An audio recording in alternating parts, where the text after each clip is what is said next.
In terms of darts, again, something else that I know you're very passionate about is the Darts World Cup.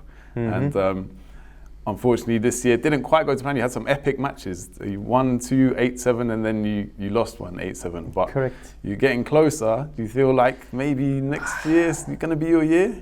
It's really weird. When it comes to the World Cup of darts, every time again, Belgium knows we're in for a shout. We're in for like being a winner of this tournament. Yeah. And every year again, we just show why. We always go deep in the tournament. And for some reason, it always takes something special to get us out.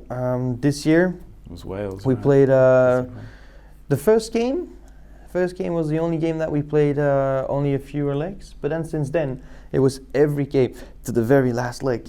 I think he won like 4-3 or 5-4. 4-3, I think. It was the best of 7, I think it was.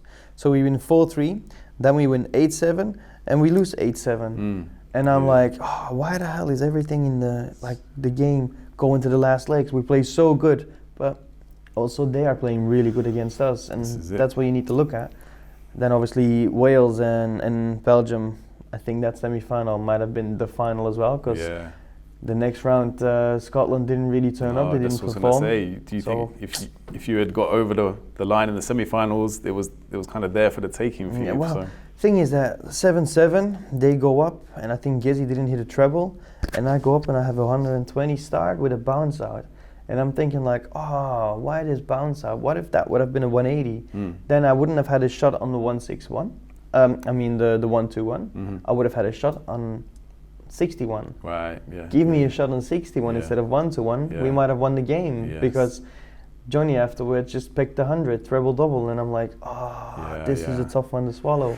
I see. Yeah, once again we got close. It's fine margins, very fine margins. I've got another hypothetical question for you here. If at their peak of their powers, Michael van Gerwen and Phil Taylor in the final, I don't, because obviously they met, didn't they? But I don't think they met at the peak of their powers.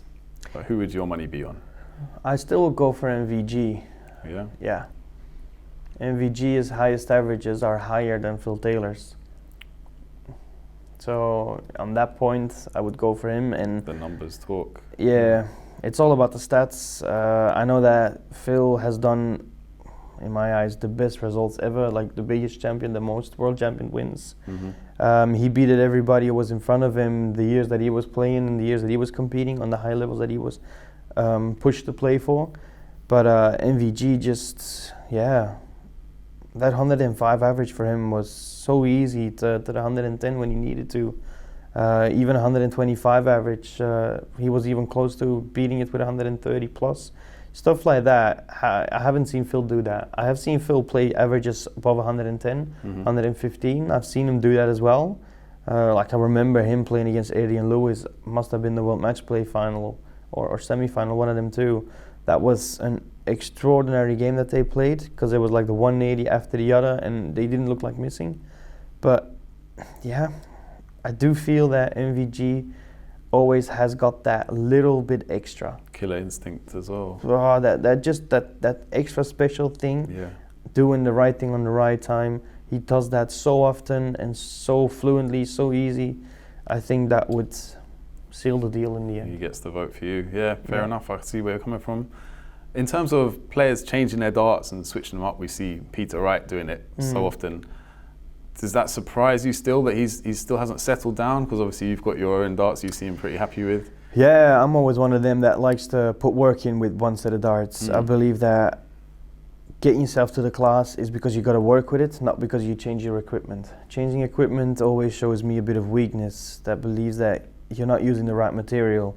Now, obviously that's my way of looking at it. I've also had a few chats with Pete about it, and well, just very simple. The guy has got over 350 sets of darts in his house. Yeah. I know in COVID that I put myself on the ground and I was like, you know what? Bring every set of darts you've got in this place. Bring it to me.